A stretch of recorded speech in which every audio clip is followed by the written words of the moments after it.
When Dante enters the second circle of hell, he sees a lot of things. He sees King Minos, who's sorting his criminals and sinners in hell into their eternal punishments. King Minos is the judge of the dead. He sees the many women flying around in tornadoes and spirits. He sees these women who are being punished because they have been lusty, carnal, and they have betrayed their reason to their appetite. These women include Dido, Cleopatra, Francesca, and a bunch of others. He gets scared for them, sad for them, feels pity for them, and out at the end of the canto, he faints and swoons due to the pity he feels for these women who have been trapped in their eternal punishment in hell. We'll break this down section one at a time. We'll start with King Minos. We'll go to the women. We'll go to the punishments, the contrapasso, and all of it in between. So King Minos is the judge of hell, and he deliberates punishments for each people in there. He uses contrapasso as his main way of achieving the justice.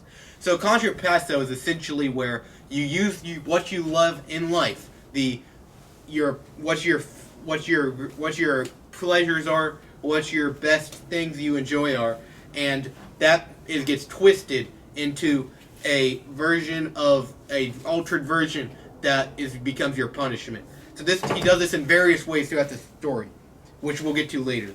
King Minos is depicted with a tail.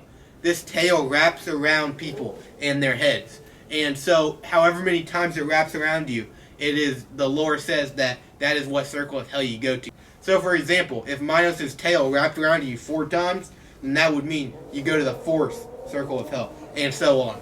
So, that is a very interesting way to explain why. And so you may wonder, why is King Minos using his tail to signify? Well, when he was born of Europa and Zeus. But when he was born of Europa and Zeus, it wasn't just any version of Zeus. It was specifically the bull version of Zeus. And this means that he is also a bull in a way.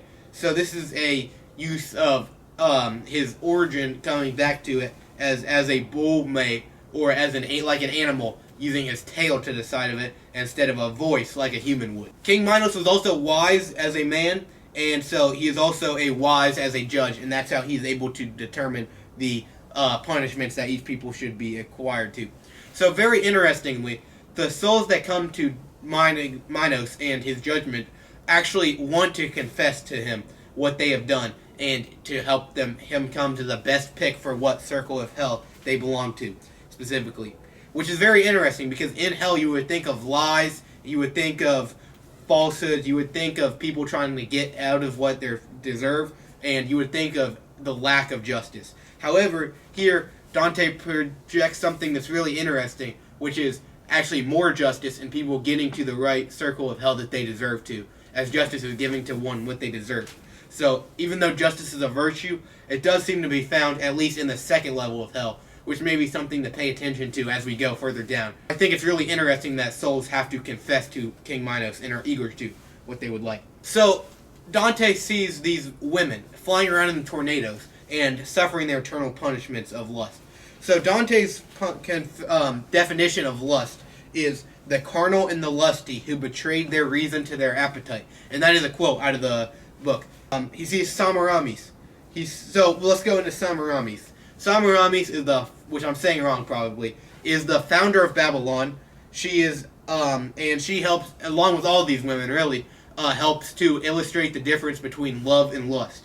So love is rational and lust is not. Love has reason while lust is not. Love has intellect, lust doesn't. And what it ultimately comes down to is love has Christ, but lust doesn't. Dante eventually meets Francesca and Paolo, 2 of the most interesting characters in this canto. So the contrapasso in this canto is really interesting, because the tornadoes that whirl them around are the same way that when their intellects gave way to their passions in their life, and their passions carried them around as opposed to the intellects. This is in the same way that the winds carry them around as opposed to their bodies, which is a bit of a stretch to be considered a contrapasso in my opinion, but I think it's interesting that you don't get to control yourself as much as you're something that you would think would. So just to say one last time, one of the main points of this canto is that amore, the love, and the lust, is the difference of love with or without intellect, love with or without reason, love with or without Christ. And that, I think, is the best way to end it. Good night.